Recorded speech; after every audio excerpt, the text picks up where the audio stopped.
Net परीक्षा जो निपुण असेसमेंट टेस्ट है परिषदीय विद्यालयों में कराई जानी है क्लास 1 to 8 तक। आइए जान लेते हैं कुछ बेसिक सी जानकारी कि क्लास 1 to 3 में कितने क्वेश्चन होंगे। यहाँ पर देखिए क्लास 1 to 3 में कुल क्वेश्चन जो होंगे यहाँ पर 10 होंगे, 5 भाषा के होंगे और 5 गणित के होंगे। वहीं पर कक्षा 4 और 5 में कुल प्रश्न रखेंगे 20 रखेंगे।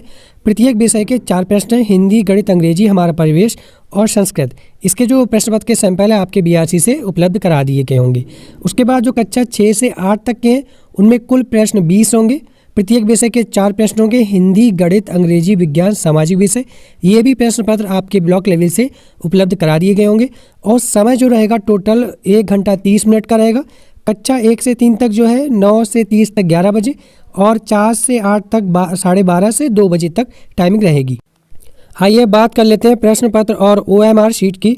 यहाँ कक्षा 1 से 3 तक के बच्चों के लिए एक प्रश्न पत्र पर 5 बच्चों से क्वेश्चन करे जाएंगे और एक OMR शीट पर 8 बच्चों की डिटेल भरी जाएगी। वहीं कक्षा 4 से 8 तक के बच्चों के लिए प्रत्येक बच्चे के लिए अलग प्रश्न पत्र होगा और प्रत्येक बच्चे के लिए अलग OMR शीट होगी। अब आइए जानते हैं कि आप सरल ऐप से किस तरह से असेसमेंट कराएंगे। यहाँ पर टीचर को NET एग्जाम कराते समय 3 स्टेप की प्रक्रिया को अपनाना है। यहाँ पर पहले स्टेप में बच्चों की OMR शीट पर उनकी यूनिक ID भरेंगे जो 9 डिजिट की होगी। पेड़ा पोर्टल से आपने नोट कर ली होगी, रजिस्टर बना लिया होगा। दूसरी स्टेप में उनका आकलन करेंगे, जो भी प्रश्न पत्र आपके BRC से प्रोवाइड करा दिए गए होंगे।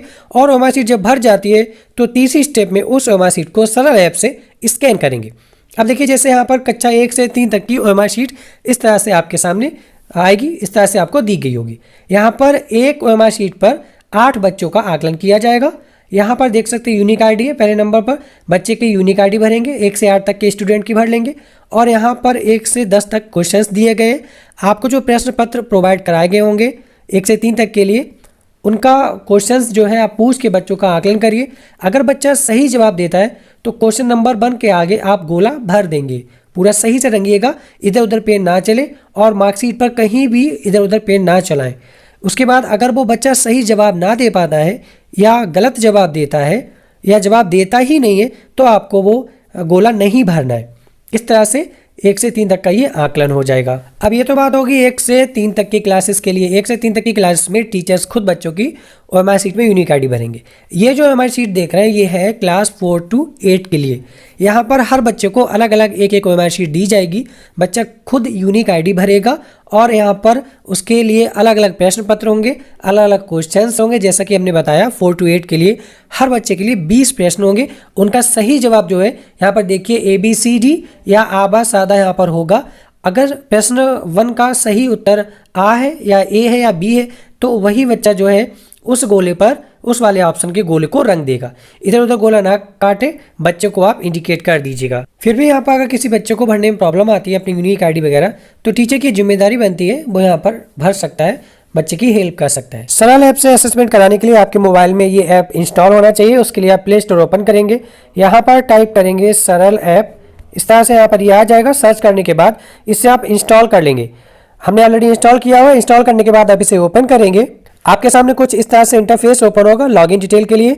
यहाँ पर आपको आपके BRC लेवल से लॉगिन डिटेल बताई गई होगी। वैसे मोस्टली क्या है, सभी टीचर का जो पेड़ा पोर्टल पर रजिस्टर्ड मोबाइल नंबर है वही यहाँ पर स्कूल ID होती है और वही यहाँ पर पासवर्ड बताया जाता है। जो स्कूल ID होगी वही पासवर्ड होगा। स्कूल ID और पासवर्ड भरने के बाद रिमेंबर भी ये टिक कर देंगे, जिससे क्या होगा बार बार आप लॉग आउट नहीं होंगे, आप लॉगिन ही रहेंगे। ये दोनों डिटेल भरने के बाद लॉगिन पर क्लिक कर देंगे। लॉगिन करने के बाद नेक्स्ट इंटरफेस आपके सामने इस तरह से आएगा। यहाँ आपको गेट स्टार्टेड पर क्लिक कर देना है। उसके बाद इस तरह से आपका स्कूल नेम लिखकर आएगा। स्कूल की ID यानी आपका जो स्कूल का UDIS कोड है वो आएगा। यहाँ पर देखेंगे क्लास सेलेक्ट करेंगे, क्लास पर क्लिक करेंगे। आप जिस क्लास का असेसमेंट करा रहे हैं वो यहाँ पर देख लेंगे। जैसे हम क्लास 1 का करके बताते हैं, क्लास 1 सेलेक्ट कर लिया। उसके बाद यहाँ देखिए प्रोसेसिंग हो रही है, थोड़ा वेट करेंगे। उसके बाद यहाँ सेक्शन खुल के आएगा। सेक्शन ऑलरेडी यहाँ पर बाय डिफॉल्ट A ही रहेगा, आप इसे A ही रहने देंगे। उसके बाद अगला ऑप्शन ओपन हो जाएगा यहाँ पर सब्जेक्ट, इस पर क्लिक करेंगे। आप यहाँ पर देखेंगे आपका जो यहाँ पर मंडल दिखेंगे सब्जेक्ट में, आपका मंडल जो लग रहा है यहाँ पर देख लीजिए। जैसे कानपुर मंडल का हम दिखा रहे हैं तो यहाँ पर कानपुर मंडल NET असेसमेंट यहाँ पर 5/12/2022 को इस पर क्लिक करेंगे और यहाँ सबमिट पर क्लिक कर देंगे। यहाँ पर सबमिट पर जैसे क्लिक करेंगे आपके सामने यहाँ पर जो आपने क्लास सिलेक्ट की है, जैसे हमने कक्षा 1 सिलेक्ट की है, उसके यहाँ पर बच्चे दिख जाएंगे। आप अपने रजिस्टर से मिलान कर लीजिएगा इन बच्चों का। देख सकते हैं यहाँ पर सभी बच्चे यहाँ पर जो आपके रजिस्टर में कक्षा 1 में रजिस्टर्ड है वो सभी यहाँ पर हैं कि नहीं है। और ऊपर ये देख सकते हैं 9 डिजिट का जो यूनिक आईडी है, ये वही यूनिक आईडी है जो हमने पिछले वीडियो में बताई थी कि आप पेड़ा पोर्टल से बच्चों की यूनिक आईडी जो है देख सकते हैं। ये वही यूनिक आईडी है, इसे नोट डाउन करके रख लीजिए। या आपने पहले रख ली होगी, हमने जैसा कि बताया था क्लास वाइज। अब यहाँ पर देखेंगे दूसरी बात, पहली बात तो ये हो गई, अगर कोई बच्चा एब्सेंट रहता है तो यहाँ पर लिख कर आ रहा है मार्क एज एब्सेंट, तो उसको एब्सेंट कर देना। पहले आप देख लीजिए इन सभी बच्चों में से कितने बच्चे अभी अवेलेबल हैं आपके सामने ये NAT एग्ज़ाम देने के लिए। जितने अवेलेबल हैं उनका नाम यहाँ पर रहने दीजिए, कुछ नहीं करना। जो नहीं आए हैं उनको यहाँ पर मार्क एज एब्सेंट कर देना, यानी वो एब्सेंट है। अगर सभी हैं तो अच्छी बात है। उसके बाद यहाँ नेक्स्ट पर क्लिक करेंगे, नेक्स्ट पेज ओपन होगा। देखिए यहाँ पर क्लास 1 है, सेक्शन A है, एग्जाम डेट आ रही है, सब्जेक्ट कानपुर मंडल आ रहा है, यहाँ पर एग्जाम ID आ रही है, एग्जाम डिटेल आप चाहें तो इस पर क्लिक करके देख सकते। अभी यहाँ पर स्कैन स्टेटस 0 आ रहा है और सेव स्टेटस भी 0 आ रहा है, मतलब अभी कोई भी स्कैन नहीं किया गया है। और यहाँ पर देखिए एब्सेंस स्टेटस इस क्लास में जैसे 15 स्टूडेंट शो कर रहा है और एब्सेंट जो स्टेटस दिखा रहा है 0 ऑफ 15, कोई भी एब्सेंट नहीं है। अब आपको अगर स्कैन करना है तो कंटिन्यू स्कैन पर क्लिक करेंगे, यहाँ पर नेक्स्ट पेज ओपन हो जाएगा स्कैन का। यहाँ पर देखिए कैमरा जैसा बटन आ गया, यहाँ पर स्कैन लिखा हुआ है, इस पर आप जब क्लिक करेंगे तो आपको किस तरह से स्कैन करना है आइए आपको बता दें। OMR शीट आपको किस तरह से रखनी है। उसके बाद अब बात आती है स्कैन करने की। अब सभी OMR शीट को जमा कर लेंगे आप और एक बार में एक ही OMR शीट को स्कैन करेंगे। यहाँ पर अपने सरल ऐप का कैमरा ओपन करेंगे, जैसा कि हमने बताया अभी ऐप में दिखाया। उस पर क्लिक करते ही कैमरा ओपन हो जाएगा।